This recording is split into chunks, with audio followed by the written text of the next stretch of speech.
Okay, Nitro. Not as great. No. Although early, I might have argued that. And late. Number 107, also September 29th. The Nitro Girls danced to open the show.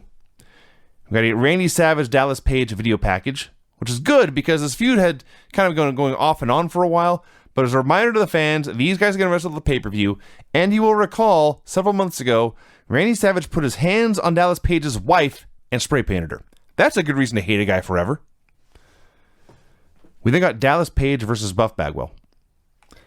I just can't get over every week how good Buff was until he broke his neck. That is point A. He was so good. Yeah. Point B is how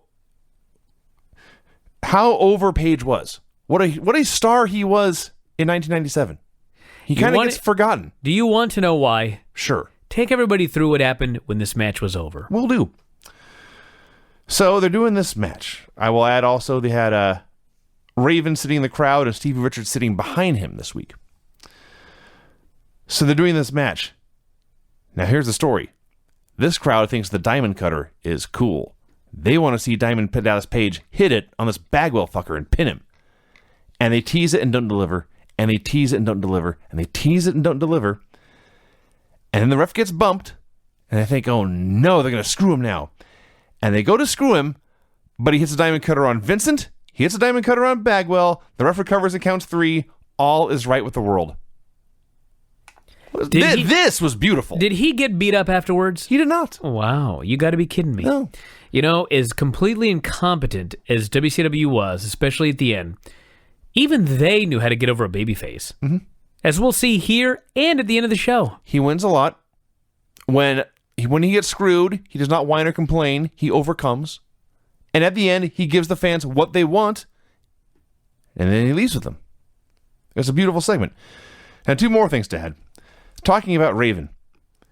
And this led to a conversation that just had me, I don't even know how to say it, but Mike Tenay says, and it's all everything Mike Tenay says always sounds like it's read. Everything Mike Tenay says sounds like it is being read from a script, which perhaps I should have when I do this show, so I don't mumble like that. But he says, Raven represents Generation X, a new breed that is free to place the blame for society's problems on anyone but themselves. A new breed. To which Larry says, Generation X better grow up quick. And Shivani replies, oh, they will. Don't you worry about that. It'll hit them sooner than they think. Just an amazing conversation.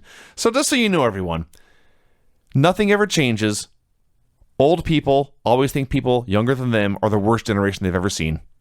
Of course. And that generation gets older and blames the people younger than them. Nothing ever changes. So, this is a surprise to you? Yeah, took that conversation? Just a perfectly concrete example. And it also means apparently, I guess you've seen, guys like Sami Zayn are friendly millennials, but there's going to be a guy named like Millennial Mike. That's a gimmick coming down the pipe, I promise you. So, Page wins. He goes to leave. He has a stare down with Raven. And he walks past him and walks through the crowd. I think that was everything I had on this. Yeah, people love Dallas Page. That's a key. Mike today travels to Mexico to do a report on Lucha Libre and the Mexican luchadors. It's really interesting because they were doing this because they were trying to get over the masks. Because obviously at Halloween Havoc, they were building up to the Eddie Guerrero-Rey Mysterio mask match. Yes. Which at the time, believe it or not, Rey was mask versus hair. Or mask versus title. I think title. Mask versus title. So at the time, Rey was going to lose his mask. He was going to lose his mask all the way up until the day of the show. And really? They talked Eric Bischoff out of it. Jesus. Yep. And Mike Tenay does this whole thing about all of the masks. And granted, I mean, he didn't talk about this in the deal, but later when they were doing the Rey Mysterio Eddie Guerrero match on this show, and Eddie's wearing a Mysterio mask, and they called him El Caliente or whatever, he starts ripping at Rey's mask. I think it may have been Larry or it was Tony, but one of them was like, they don't do that in Mexico, do they? And I was like, have you watched one Lucha Libre match ever? Ever. Give me a break, dude. They're always tearing at masks. So apparently Mike didn't do a good job covering all of the bases here in this history of Lucha Libre. Well, this story on Lucha Libre and the Mexican luchadors, this is like the introduction. You mean he didn't call them the Luchas? No, there's going to be a series of these. He says we're going to talk about the importance of masks, how the masks are made, the traditions and bloodlines that run so deep in Lucha Libre culture, and we're going to visit a lucha training school, which sounds awesome. And then we got a segment that I love this segment with all my heart.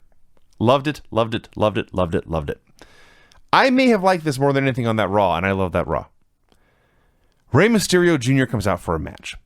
His opponent is not named. He just comes out, his music's playing, he's got his mask on, and then the mask he wears over that to give to the fans. And before he has a chance to give that to the fans, he is jumped by his opponent. A mystery masked man known as El Caliente. And within 3 seconds, I said, that's Eddie Guerrero in a mask. Dude, I can't believe it took you 3 seconds. Yes. I took one look at his physique. Yes. It was so patently obvious whose giant vein running down the front of the shoulder that had to be. Yes. And of course, the announcers are so goddamn stupid. That goes, well, they were dropping hints like, that move looks familiar. But they were dropping hints. It took him like 3 minutes and a springboard diving headbutt inside before Tony finally went, wait a second. Yes. And the crowd was chanting, Eddie sucks, Eddie sucks. So it's El Caliente versus Rey Mysterio. I don't want to alarm you, but the wrestling was great. It turns out Eddie Guerrero and Rey Mysterio Jr. were outstanding professional wrestlers. I said it a couple of weeks ago, but Eddie would have been the best guy in the Cruiserweight Classic by a mile. Yeah. No, by a mile. I'm not talking like, he's a little bit better than Kota Ibushi. And I know some people are going to get very, very mad, but go back and watch these Nitros. He was way better. This guy was out of this world. Him and Benoit and Malenko and Ray. And Ray. There is no, well, does it hold up here in 2016? Give me a break. They've gotten better. There's nobody like this. No. There is nobody like these guys. So Eddie powerbombs him to death, goes for a pin, but Ray kicks out. And the best part, Eddie... Before you get to that, let me talk about this powerbomb. Have at it. So Eddie grabs him, and he's about to go for the powerbomb, but Ray puts on the brakes. And so Eddie redoes his grip, and he goes for it, and Ray puts on the brakes. And so Eddie redoes his grip, and he goes for it again, and Ray puts on the brakes. And I'm like, okay, where are they going with this? And Eddie redoes his grip, and then he lifts him high into the air, and he powerbombs the shit out of him. I was like, that was a very, very dramatic powerbomb right there. Eddie Guerrero, whether taking or giving them, he gave every powerbomb 110%, man. The goal was to break the ring with the guy's body. He powerbombs Ray so hard that Ray's back hits the mat, bounces up in the air, and he still has the forward motion from the powerbomb, and actually he bounces backwards between Eddie's legs. So Ray kicks out of that. Now Eddie is frustrated. He lays him out and thinks, I'll finish him off with my favorite maneuver, the frog splash. And he takes 2 steps towards the corner, and he stops and grabs his head. Thinks, wait, that will reveal my identity. I can't do that. And he goes to do something else. He doesn't go to the top rope at all. He's beating on Ray and beating him, and then Ray drops this insane double jump Rana for the pin. This may have been a better match than anything on what that was the pay-per-view we just watched? Clash of the Champions. Clash of the Champions. This and it was like 6 minets. Hey, they go 12 minutes and have a 5-star match in like 4 weeks. That's great. That's great news. Which I haven't watched in a long time. So first of all, the match is great. Then Ray has a long struggle. He eventually unmasks Eddie. At this point, the announcer's like, this means Rey Mysterio just pinned the Cruiserweight Champion. So everyone's happy about that. Just a beautiful pro wrestling segment. Gene brings the Giant out for a promo. The Giant says everyone had seen Kurt Hennig slam Ric Flair's head in the door after the War Games match. Note it was after the match, it was unnecessary, he says. And he promises that Payback will be hell. We had one of like a dozen production snafus where they're throwing it to commercial, but suddenly stop because they've got to show Sting in the crowd. And they show Sting in the crowd, and they cut to a different camera where you can't actually see Sting. Bill Goldberg versus Barbarian. How about that? This match was terrible. Now, you know what? I love matches where two big dudes just... How many times have I talked about this? Mm-hmm. Well, this was just ugly. I disagree. I thought it was fun. It was not great. I've seen better Barbarian matches. I've seen better Goldberg matches. I wouldn't call it terrible. I think you just, but it was a train you just wreck. did. It was two trains running into each other. It was ugly. I will concede that. Thank you. That's better. It certainly was very, ugly. very ugly. But I would also argue that the ugliness, in a way, helped. Because Goldberg was doing matches unlike anything else on the show. How many times do you see Raw, you watch 8 matches, and you realize those 8 matches were the same match done by different people? Dude, I love an ugly match, but this was new standards for ugly. This was bowling shoe ugly. So, I did love the spot where Barbarian's got him in the corner, and he's throwing punches, and Goldberg starts to no-sell them. So Barbarian does what Barbarian would do, and just hits him harder. And Goldberg sells. And then Goldberg hits like 3 moves in a row, and then the jackhammer for the win. Tony Schiavone is baffled. Yes. I will also acknowledge not many guys could get away with having a match that's ugly and still I would have enjoy it, but Bill Goldberg had an intensity in the top He did. 5%. I mentioned this last week. He was this fella had something. a very special talent. And you know what? I will say this about it, even though it was very, very ugly. When he beat Hugh Morris, it was an upset. It was something you didn't expect, but it was like one mid-card guy. When he beat the Barbarian, now it was 2 mid-card guys. And it actually felt like the beginning of something. Yes. Way more than the first one did. And he did, in fact, look into the camera and he said, that's 2. That's 2. So they had the plan at the time of the first match to do a streak. And they did not screw it up. Okerlund tried to interview Goldberg, held up a picture of Bill in his football uniform, but Goldberg blew him off again. So Gene, ever the pro, didn't miss a beat, said, let's interview Larry Zbyszko. Larry cut actually a hell of a promo. He's going to be the special ref for the Scott Hall-Lex Luger match at Halloween Havoc.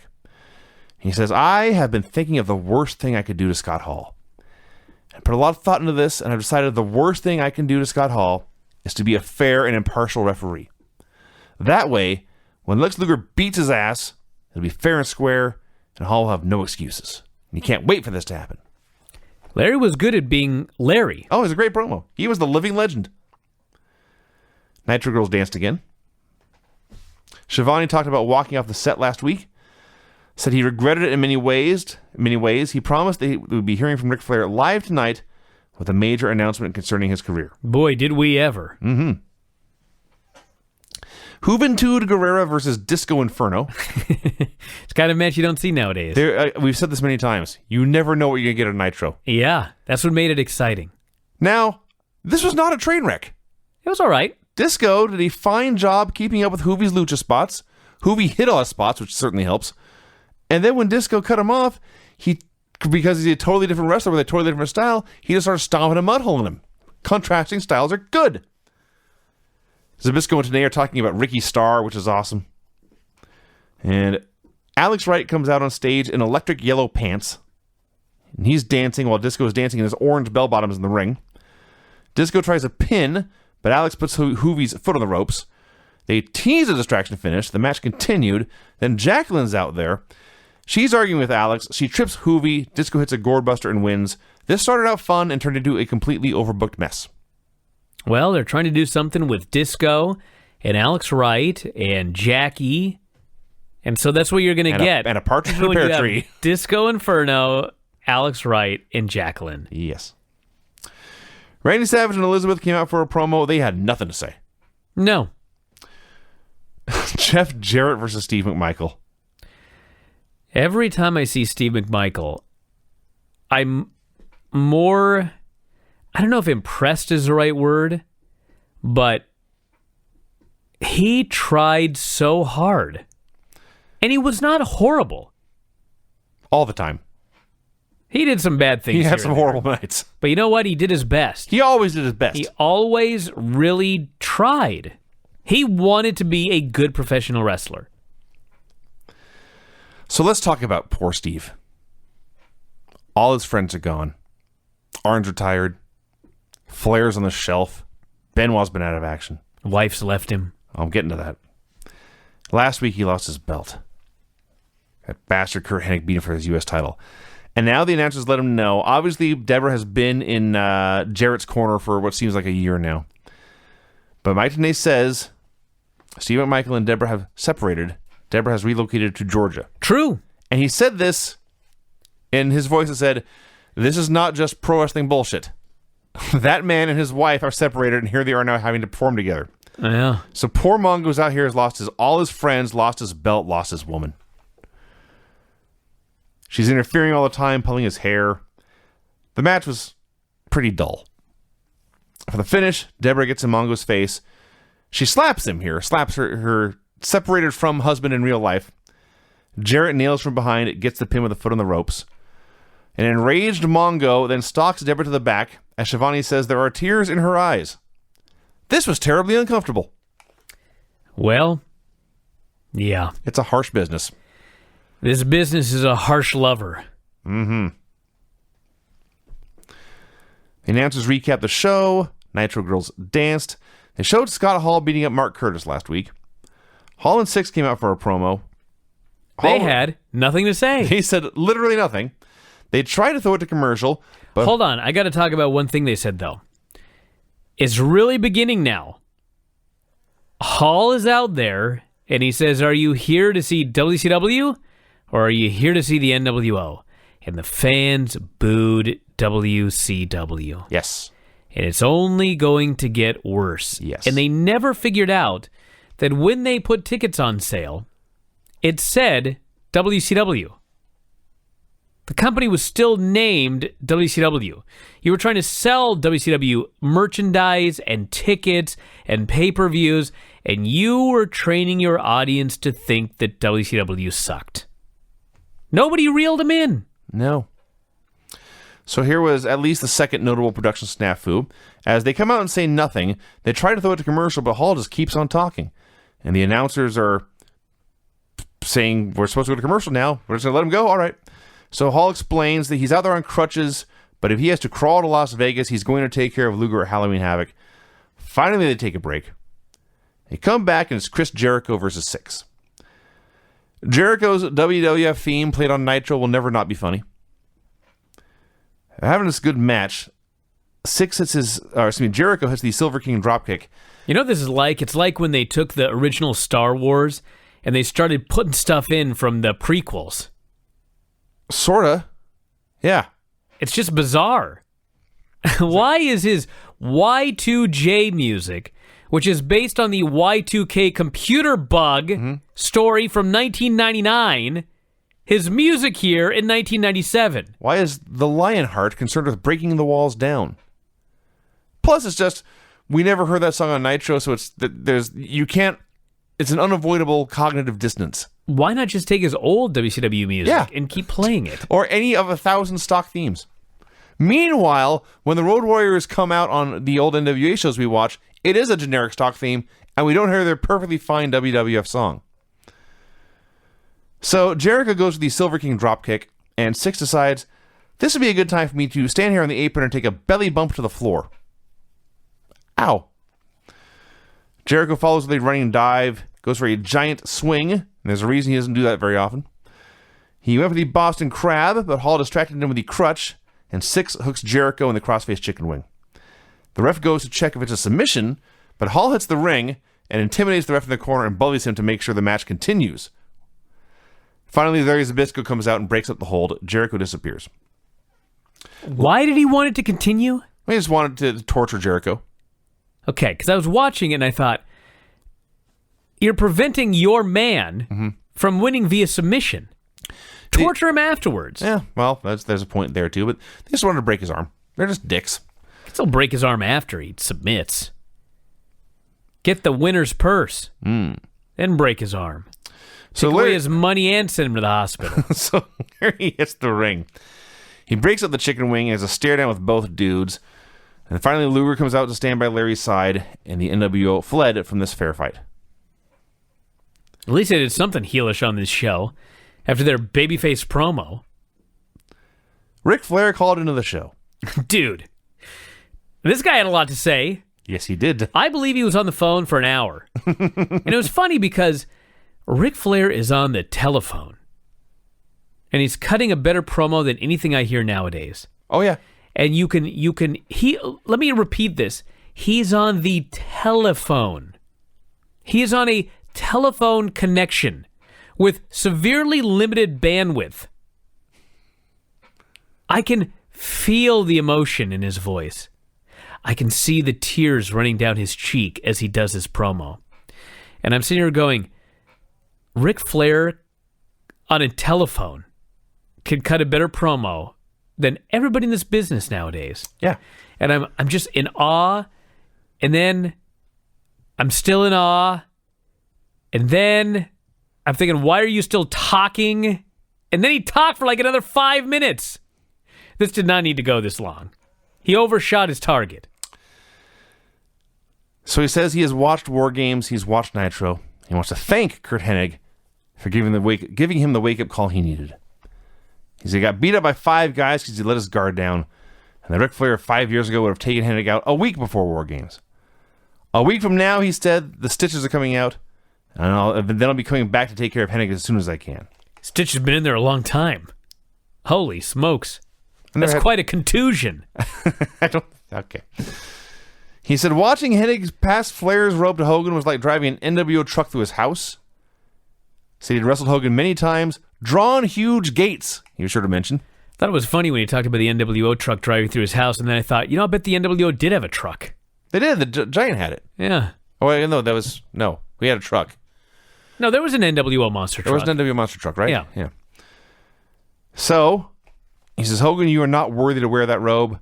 I'm going to come take it back. Now, as for my friends in the Horsemen, Arn Anderson's retired. Chris Benoit and Steve McMichael are good friends of mine, and they don't need to worry about me anymore. Benoit is the greatest pound-for-pound athlete in the sport. I want you to go your own way. Mongo, you're a Super Bowl champion and an all-pro, just getting started in this sport. I want you to go find your own way. I want to break up the Horsemen so you can take care of your own careers and not worry about me. This has had me dancing because it means the dysfunctional Horsemen have finally ended. A year and a half too late. He says he's going to handle his own personal matters. What follows is going to be illegal and immoral. He promises to come back and take care of business. What follows? What follows in Ric Flair's career is going to be illegal and immoral? Good point. So they've been saying, hey, fans, we know you're having Nitro parties every week. Send us your videos. We'll put your video on TV. I want to add one thing to the Flair thing. Oh, sorry, go ahead. Flair spends 15 minutes talking about disbanding the Horsemen. It's a split screen, by the way, and you can see Tony he's looking at both guys, and he's putting his hands up. And after 15 minutes explaining the hows and whys and the intricacies of breaking up the Horsemen, they cut back to Tony Schiavone, who says, are you telling us you're breaking up the Horsemen? And then Flair's like, well, it's more going to be a hiatus. I was like, that's not what you just said. Anyway, this went on way too long. So they showed a Nitro party video. A bunch of nerds from Brown. Man, when they were talking about Nitro parties, it just seemed so cool. They're like, we're having Nitro parties all over the country. All these folks getting together to watch Nitro. And in my mind, I'm thinking like, man, chicks that look like the Nitro girls hanging out, college dorms, girls gone wild. Yeah, you're thinking beer pong and... Yeah, half-naked, really good-looking girls. Yeah. And then they actually showed a video from a Nitro party, and I thought, well, this is dead. You couldn't pay me to hang out with this crew. Why did you air this on television? I don't know.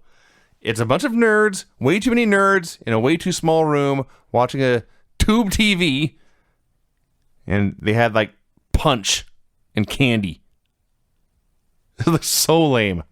Looked like a party the NWO would hang out at, actually. Eric Bischoff Given their track record. came out for a promo. He plugs Hogan's movie. He says Sting only shows up when he knows Hogan isn't here. They plug the Sting has been making unpromoted, unadvertised appearances at arena events to ambush NWO members. Says this proves there's collusion between Piper and Sting. He dares Sting to show up at Halloween Havoc, and that's it. Yeah, that was boring. Wrath versus Lex Luger. Oh, okay. I've said it before. I will say it again. I will admit if I am proven wrong later. But Lex Luger winning and then losing that world title at Road Wild, he won it on Nitro and he lost it 6 days later. That was the beginning of the end for Lex Luger. It has been all downhill for this guy. It may have been the end. I think it was the end. It's been so sudden and obvious and dramatic. I mean, the fans, they still kind of cheer. I mean, they cheered big when he got the rack, but the reaction Lex Luger gets today is nothing like the reaction he was getting in July and August. His matches suck. I think he knows, dude, it's over. When he came, there's a point in this match, and keep in mind, barely a month ago, he was the biggest star. We couldn't believe how popular he was. There was a Luger sucks chant here. That's true. It was only a few guys, but it was a vocal minority, but it was there. A month ago, those same 8 guys that tried, they've been drowned out by thousands of screaming lunatics. Now, that's the big picture thing, and really is the most important takeaway. Now let's talk about Lex Luger and Wrath as wrestlers. Lex at his best was very good. Now, people forget that because his best was early in his career, and once he started to tail off, he tailed off quickly, and by the end, he was very bad. But the first thing they did here was they locked up. Lex grabbed a headlock, Wrath pushed him to the corner, and the ref goes to get a clean break, and Lex just can't get this guy off him. All he wants to do is get a clean break from this kid. And eventually the guy hits the ring, and a look flashes over Lex Luger's face. And when Lex Luger gets a look in his face and says, "Oh my God, this guy sucks," that guy really, really sucks. Match continued. There was more ample evidence that Wrath really, really sucked. There was a bicycle kick so bad, I can't believe they didn't edit it off the network. Lex makes his comeback with some lariats, hits a power slam, punches out Vandenberg, hooks the torch rack and wins, and gets the hell out of there. This was so bad. This was so bad. It's amazing how they killed Lex Luger. Yet another production snafu, probably the worst one. They throw it to commercial. Tony says, "We'll be back for our main event." And the music's playing, and there's like a crowd shot, and then you hear Tony and Heenan, and they're going over their formats and saying, "What's supposed to be next?" I don't know, we had Piper already. What is going on? Because the show was being changed on the fly, and the announcers had no idea what was going on, and the director had no idea what was going on, so he didn't go to commercial. He let us hear that the announcers had no idea what was going on. I love that the people digitizing this for the WWE Network are leaving this shit in. They probably hear it, and they laugh their asses off, and they don't give a shit, and they put it on the network as is. Was there ever a point where these Nitros were being shown on like the pre-network stuff like Classics or 24/7? Some of them. Okay. Because there were signs in the crowd that were censored, and it was the old, well, it was the block WWF logo. Yes, they had 20 hours of programming a month on WWE Classics. Yes. So there is a finite amount of stuff that aired on the Classics on Demand. All of that stuff has been edited. Mm-hmm. So you will see Raws that have a bunch of weird edits and bleeps and stuff like that. Yes. The majority do not. Okay. I was just a little confused. Why they chose this episode, God only knows. Kurt Hennig versus the Giant in the main event. So Hennig's bumping all over the place. Giant spits in his face and then invents the stink face right here on Nitro. Rikishi stole it from the Giant. Giant misses a clothesline, takes a huge flying bump over the ropes to the floor. Hennig beats him up there for 15 seconds and he throws him back in and he grabs his head. I think, what the hell is he doing? And he throws Giant's arm over his own head and he stands up straight and looks at the crowd. I think, oh, okay, this is going to be funny. And he grabs the Giant's great big leg. And it's like a Chihuahua wrestling with a black lab. This is just not going to happen. And then lo and behold, this motherfucker hit a fisherman suplex on the Giant. You know what's funny? Holy shit! When we were wrestling regularly, you and I would often face Sonny and Nate. Yes. Okay. Ah, the good old days. Nobody knows Nate, but I'm going to explain him to you. He was about, like, legit, what do you think, 6'5"? Close. He was very, very, very tall. Mm-hmm. He had crazy hair. That's true. He was very, very skinny. He probably only weighed like 180, right? He was not thick. He was definitely not thick. He was tall and thin. Now, I know that people like to say, Brian, they like to compare me to Napoleon. They think I have a short man complex. I don't. I believe a short man complex is a fella who knows he's short, but he does everything he can to pretend he's tall. I realize I'm not the tallest guy in the world, but I never feel like I'm short. Does that make sense? It's very hard to describe. All right. I never feel like I'm as short as I am. I see. So the point of this is, we would always be wrestling Nate, and granted, I was bigger than I am now. I was probably 180, 185. And we would do these matches, and I would grab Nate, and I would German suplex him all over the ring. And to me, it was like, okay, this guy's a little taller than me, but he ain't that tall. I remember going and watching a video of this.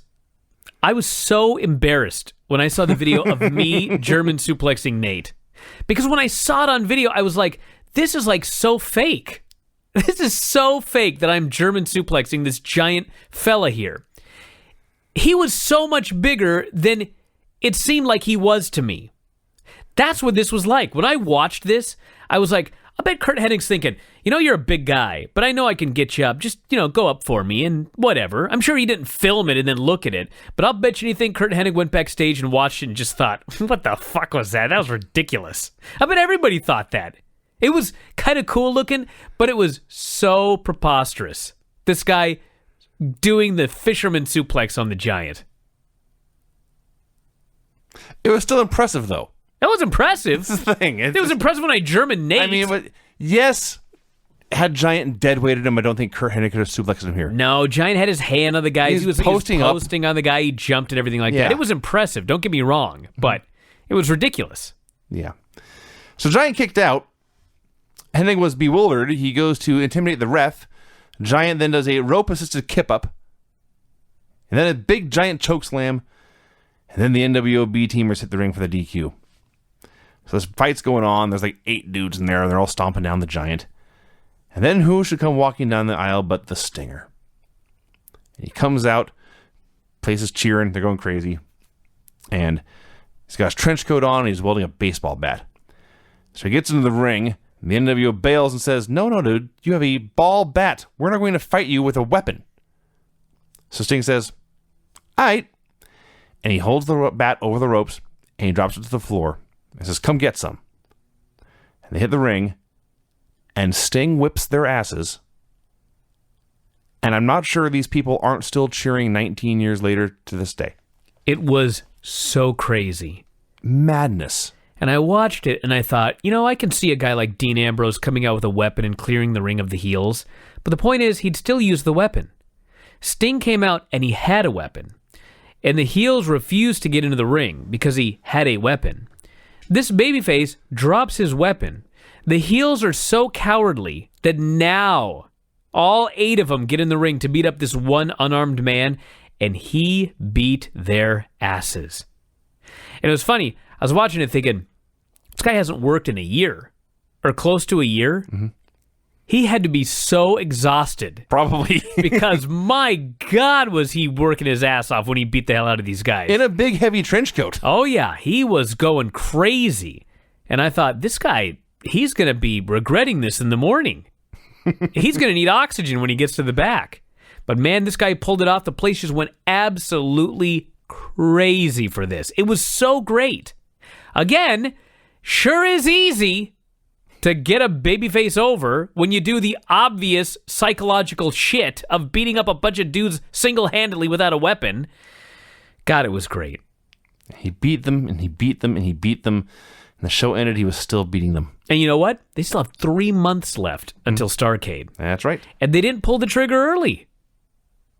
They had patience. Yes. It's astonishing. There's so many astonishing things about WCW, both pro and con.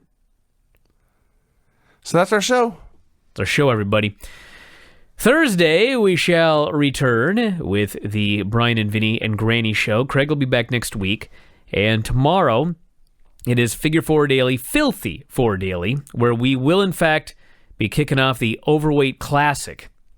And on that topic, one of the men in the Overweight Classic, a man that Vinny has referred to as a beautiful man, Keith Lee, will be our guest on Wrestling Observer Live tomorrow. Superstar. I'm so excited. So he's going to be on the show tomorrow. I will thank Ed. Ed did, in fact, get it set up. So we'll talk to Keith Lee tomorrow. We'll all throw Ed under the bus together, and it's going to be a good time. So check that out. And that is it from here. We'll talk to you again after a while. Adios.